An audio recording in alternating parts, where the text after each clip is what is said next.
Hi, I just wanted to talk to you a little bit about description and how using description might help to improve your evaluation essays. So, in any essay, description is really what's going to help bring your writing to life. It has a couple of really important benefits for you as a writer. One, it's going to help make your point clearer to your audience. And just in a very practical sense, adding some description can help to make your essay longer. So think about it as kind of looking at a situation using a camera and then sort of zooming in on that situation and looking at a certain part in more depth. By giving us some of that description, it's always going to help us relate more to that writing than if there's not a whole lot of description going on. So you guys should be at the point now where you have a rough draft completed for your evaluation essays. So hopefully those are going well. But I think now is sort of the crucial time where you need to look back at those drafts and look for places where you might do some of this zooming in. Especially with an evaluation, you don't want to assume that your audience knows the subject that you're talking about. So if you're talking about a specific movie, or if you're talking about what a particular restaurant is like, or what a sports team is like. A lot of times students seem to assume that the audience has more knowledge than they actually do about the subject, so they kind of skimp on that description and instead focus more on, doing some very superficial explaining rather than real description, which would help the audience to really understand what you're talking about. And the thing is, remember that with an evaluation, your goal is to convince your audience that your judgment is valid. You're really trying to offer a recommendation. Either you should check this thing out, it's really cool, or don't bother, it's not worth your time. And what's going to be really convincing for the audience is if you give real examples from this thing you're evaluating that help to illustrate why you're judging the thing the way that you are. So, it seems like a lot of people tend to write about movies for this assignment, which I think is fine. Like a movie review is probably the most common example of an evaluation. So that's what I did with these examples here that we're going to talk about in a second. But just know that whatever you're evaluating, there are going to be ways for you to include description to make it more vivid. So, for example, if you're writing about your experience at a particular restaurant, put us in the scene so that we can see what's going on and hear it. It should almost be like the trailer of a movie, right? Where we can imagine what we're gonna experience, right? But again, probably discussing movies in an evaluation is one of the easiest ways to add description. So what I have up here on the screen are a couple of examples, and these are example paragraphs from two different students from last semester who were writing on the same assignment that you guys are. And both of them chose to review movies here. So I know you can read them here on the screen, but sometimes you can notice things about writing by hearing what it sounds like. So this is why I would always recommend to you guys when you're going back and revising and editing your work, read it out loud, because a lot of times you'll catch places where things sound awkward or you say, I could probably explain that a little bit more. So let's look at this first example, and I'll kind of talk about sort of my thoughts on it. So this is a paragraph from a review of the movie Six Underground, which I have not seen, but this student talks a little bit about that film here. So let me just read it. The film begins with a classic car chase. Ryan Reynolds' character, One, along with other members of the vigilante squad, are on the run from swarms of police and bad guys through the streets of Florence, Italy. This scene starts with explosions and incredible driving skills shown by Six, played by Dave Franco. As it continues, we're jolted from street to street, zipping in and out of traffic, never stopping, and wearing us down as viewers. The scene continues and drags on for nearly 20 minutes, with very little rhyme or reason as to why we're watching the chase. Who are they running from?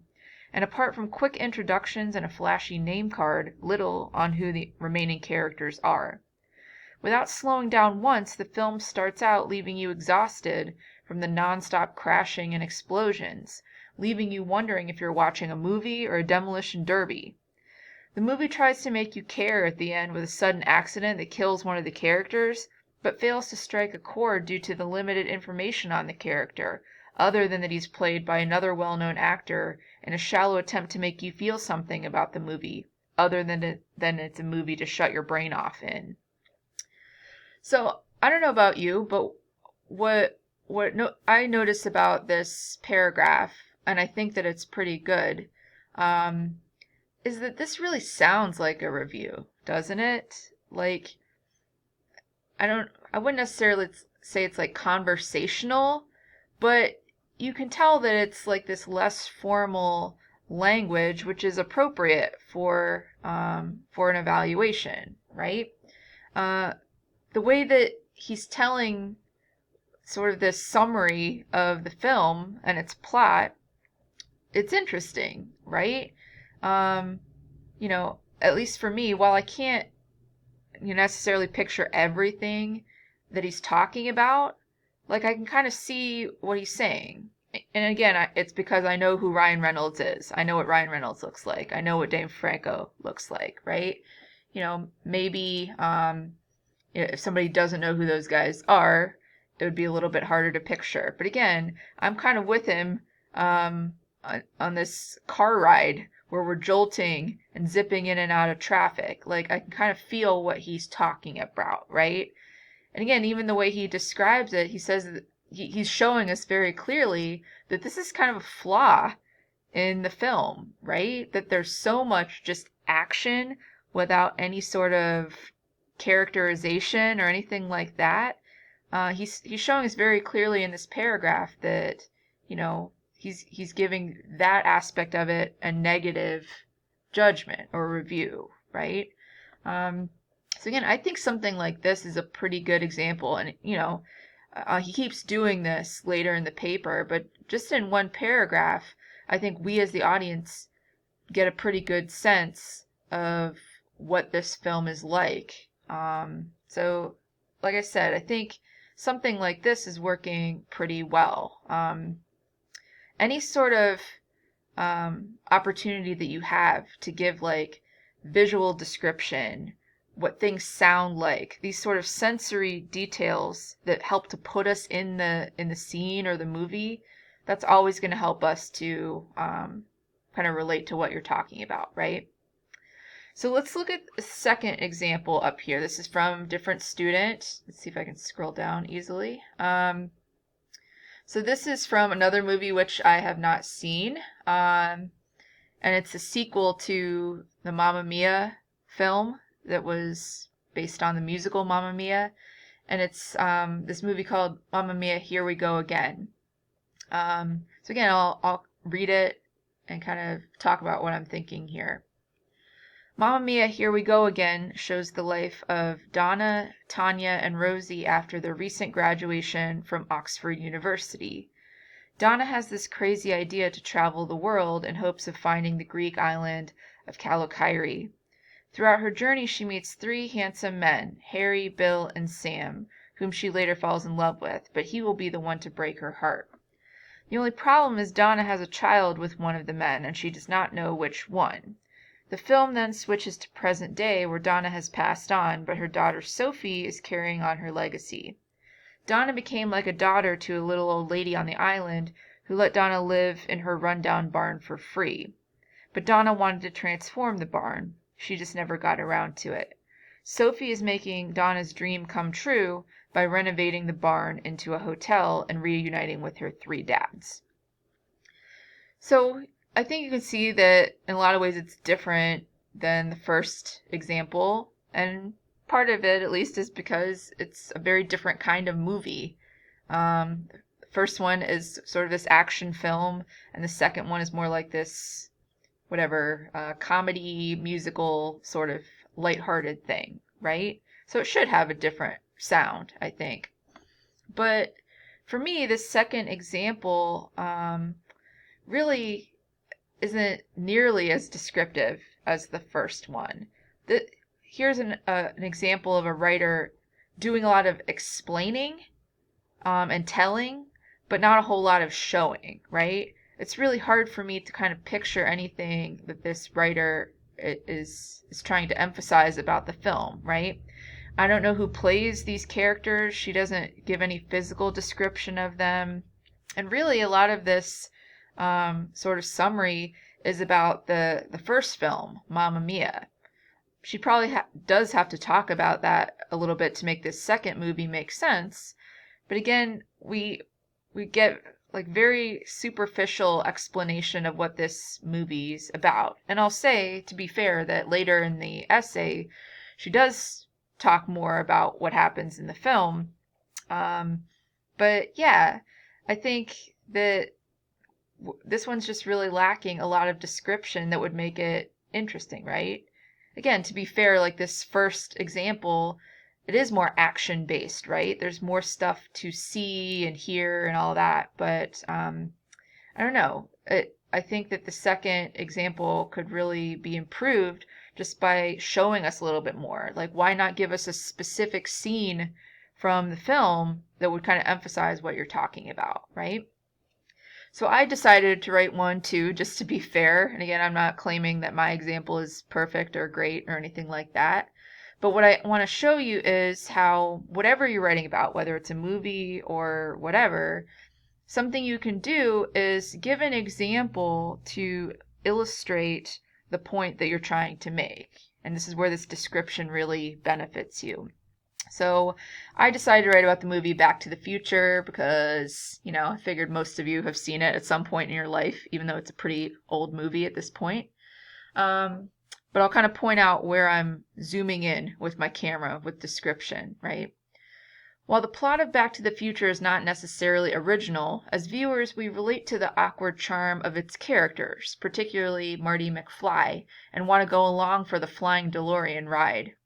Michael J. Fox, 80s TV teen heartthrob, portrays likable, red down vest wearing slacker Marty McFly, who has been tasked with preventing the death of his mentor, Doc Brown, making sure his mom and dad, played by Lea Thompson and Crispin Glover, respectively, fall in love so that he and his siblings continue to exist, and keeping the future of all mankind intact by avoiding disruption of the time-space continuum. Fox is believable as a hero, but one whom we are consistently reminded is still a goofy teenage boy. So again, really my point in this paragraph is that Fox is a good actor in this particular film because he's sort of like this, he's believable as this goofy teenage boy, but still kind of has this hero quality as well. So notice I'm going to describe an example, like a specific scene from the movie that illustrates this, okay? In one of the iconic scenes from the film, Marty has successfully managed to get his eventual parents together at the Enchantment Under the Sea dance, and decides to shred an electric guitar solo in Johnny Be Good to a room of bewildered 1950s teens. With an actor other than Fox playing this role, as viewers we might get annoyed, or I should have said go berserk, that Marty is screwing around when the future of humanity rests in his hands, and he should be on his way to catch a lightning bolt to power his time machine back to 1985. However, with Fox as Marty, we trust that he's going to get the job done. He won't let us down, but he's not going to miss the opportunity for some fun along the way. The boyish Fox's casting in the main role helps to emphasize the more important journey that Marty takes in the film than the trip between 1985 and 1955. The journey from adolescence to adulthood, and the many bumps along the road that complicate that ride. So again, maybe just take a look at this particular description that I gave. I'm talking about this one scene where Marty's screwing around, and it just reminds us that this is a lot of responsibility for a teenager to have, and that Michael J. Fox plays this role really well.